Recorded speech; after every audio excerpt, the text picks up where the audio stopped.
டாஸ்மாக மூடிட்டா பொருளாதாரம் என்ன ஆகுது? தமிழ்நாடு அரசு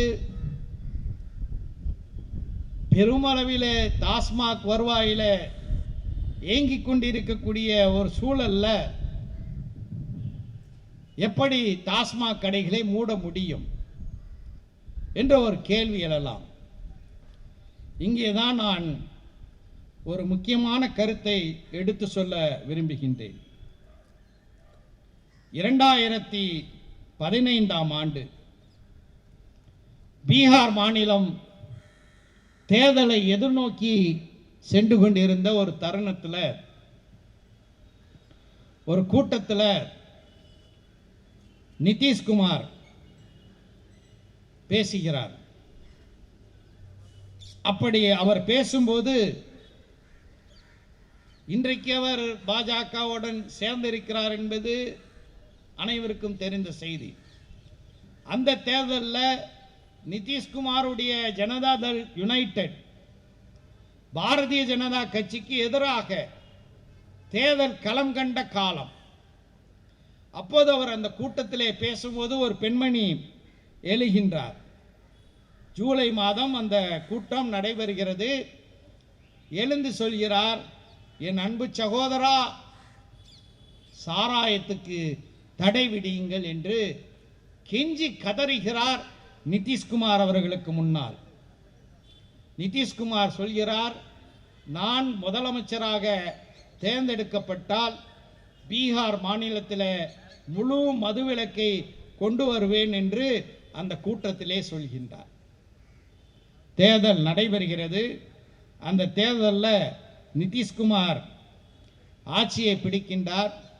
ஆட்சியை பிடித்தவுடன் அவர் செய்த முதல் செயல் பீகார் முழுவதும் முழு மதுவிலக்கை அமுல்படுத்திய அந்த உத்தரவை பிறப்பிக்கின்றார்.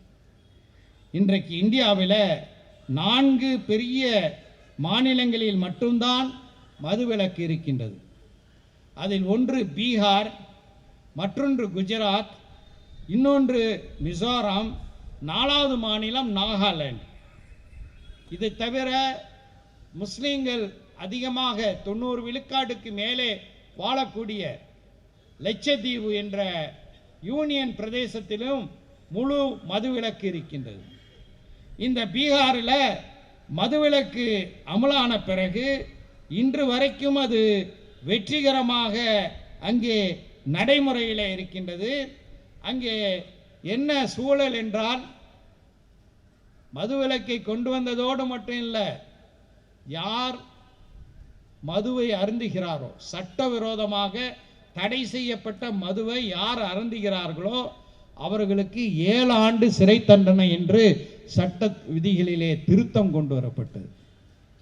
ஹோட்டலில் உட்காந்து மறைமுகமாக உட்காந்து தண்ணி அடித்தா பிடிச்சாங்கன்னா 7 வருஷம் ஜெயிலு. எவன் குடிப்பான்? இந்த மதுவிலக்கு எந்த அளவுக்கு மிகப்பெரிய ஒரு மாற்றத்தை அங்கே கொண்டு வந்து இருக்கின்றது என்றால், அந்த மதுவிலக்கு அமுல்படுத்தப்பட்ட மறு ஆண்டு முந்தைய ஆண்டை விட கொலை மற்றும் கொள்ளை சம்பவங்கள் 20 விழுக்காடு குறைந்திருக்கின்றது. பொதுவான கலவரங்கள் 12-13 விழுக்காடு குறைந்திருக்கின்றது. சாலை விபத்துகள் 10 விழுக்காடு குறைந்திருக்கின்றது. குற்றங்கள் எல்லாம் குறைந்திருக்கக்கூடிய அதே நிலையில குடும்பங்களினுடைய நிலை என்ன? சமீபத்தில் சில ஆண்டுகளுக்கு முன்பு பொருளாதார கணக்கெடுப்பு இந்தியா முழுவதும் நடைபெற்றது. பீகாரில் ஒவ்வொரு குடும்பத்தினுடைய செலவு செய்யக்கூடிய, குடும்ப நலனுக்காக செய்யக்கூடிய செலவு அதிகரித்திருக்கின்றது. பால் விற்பனை மதுவிலக்குக்கு முன்பு இருந்ததை விட 10 விழுக்காடு உயர்ந்திருக்கிறது. வெண்ணெய் விற்பனை 2 மடங்கு உயர்ந்திருக்கின்றது. இருசக்கர வாகன விற்பனை 30 விழுக்காடு உயர்ந்திருக்கிறது. மின்சாதன பொருட்கள், எலக்ட்ரானிக் பொருட்கள், ஃப்ரிட்ஜா இருக்கலாம், டிவியாக இருக்கலாம், ஏசியா இருக்கலாம், அதனுடைய விற்பனை 50 விழுக்காடு உயர்ந்திருக்கின்றது. மண்குடிசை வீடுகள் கான்கிரீட் செங்கல் வீடுகளாக மாறி இருக்கின்றது என்று அந்த அறிக்கையை பல்வேறு இந்திய பத்திரிகைகள் மட்டுமல்ல, நியூயார்க்கில் இருந்து வரக்கூடிய நியூயார்க் டைம்ஸ் இந்த பத்திரிகையை, இந்த செய்தியை மிக தெளிவாக எடுத்து சொல்கிறது.